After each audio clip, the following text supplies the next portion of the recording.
गौरीपुत्र गणेशाला कौशल्य पुत्र नंदन शांती ब्रह्मनाथ बाबा आलेल्या सर्व श्रोते मागपाच्या चरणावर नतमस्तक. खरं तर असणाऱ्या ठिकाणी भाग्य इथपर्यंत मार्गाने सांगितलं, मला ते बाकीचं भाग्य सांगता येत नाही का, तर त्याला अभ्यास लागतो बरं का डॉक्टर साहेब. तुम्हाला माहिती शाळेतच घेऊन तर अभ्यास कुठं करा. आई वडिलांची असणाऱ्या ठिकाणी पुण्य, आजोबाची असणाऱ्या ठिकाणी पुण्य आहे. ज्यावेळेस लहान सांगायचा मुद्दा रामायणाच्या बाजूला जात नाही, पण काहीतरी आपल्या पूर्वजाचं असणाऱ्या ठिकाणी सांगावं बरं काय, आणि त्यांच्यामुळे आपलं भलं होते. लहानपणी आजोबा म्हणायचे अरे रामायण शिकारे, म्हणजे शाळेतच गेलं तर रामायण काय शिकाव. बाबांना आशीर्वाद दिला की तुझं तर रामायण शिकलो बरं काय, एवढं काही येत नाही. जशी भगवंत या ठिकाणी बुद्धी देतील त्या प्रकारे सांगण्याचा प्रयत्न. बघा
बाकी नाही सांगत. म्हणून बाबा सावध जायचं आणि आपलं कार्य केल्याशिवाय राहायचं नाही. बोल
त्यांची माया असणाऱ्या ठिकाणी चुकवा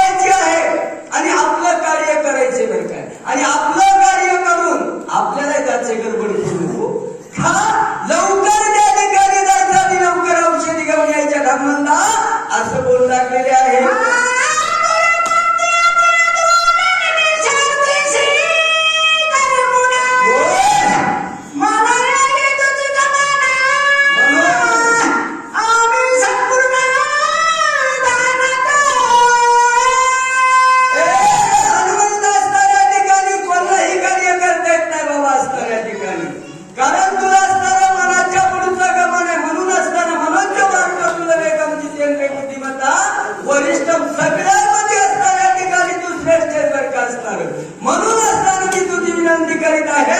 असं वैद्य बोलू लागले.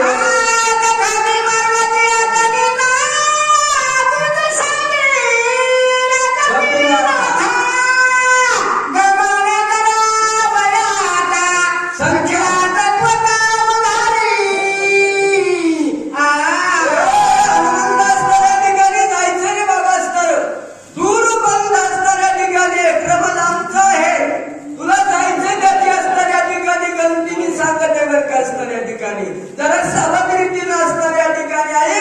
कुठून कुठे जायचं, कुठून कुठे यायचं याची तुला माहिती असताना सांगतो. बोला.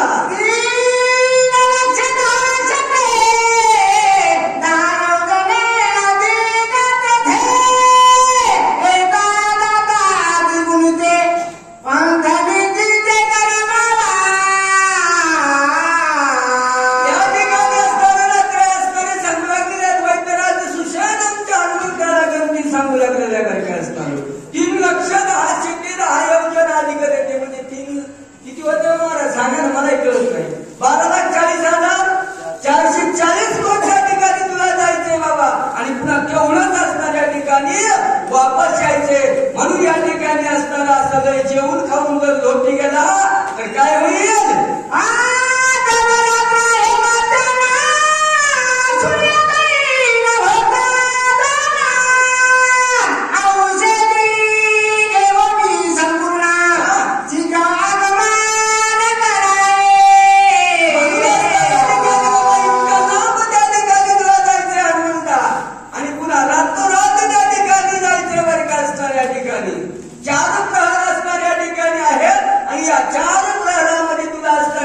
वापस यायचे.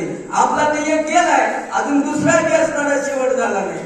हा चला आपल्याला काय करायचं, आपली सेवा झाली, आपलं निघून जाऊ, बाकी पाहतील काय करायचे.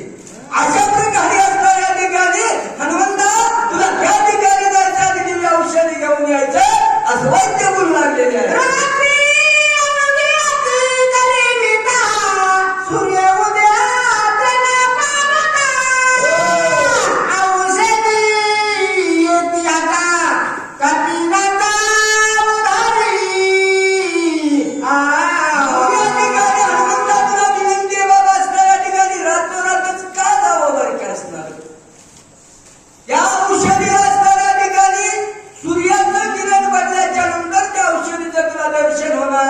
नाही म्हणून तुला असणाऱ्या ठिकाणी मध्यरात्री जायचंय असं म्हणून राहायला बोलतात.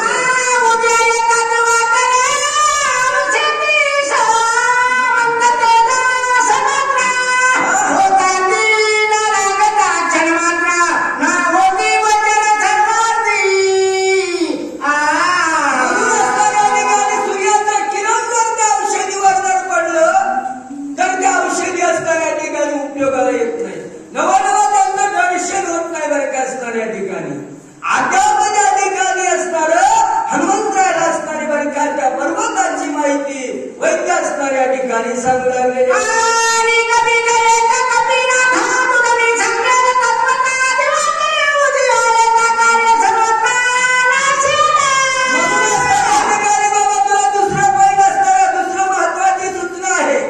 लक्ष्मणाला लागलेली ब्रह्मशक्ती आहे आणि त्या शक्तीला सुद्धा वरदान आहे. काय म्हणले.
आहेत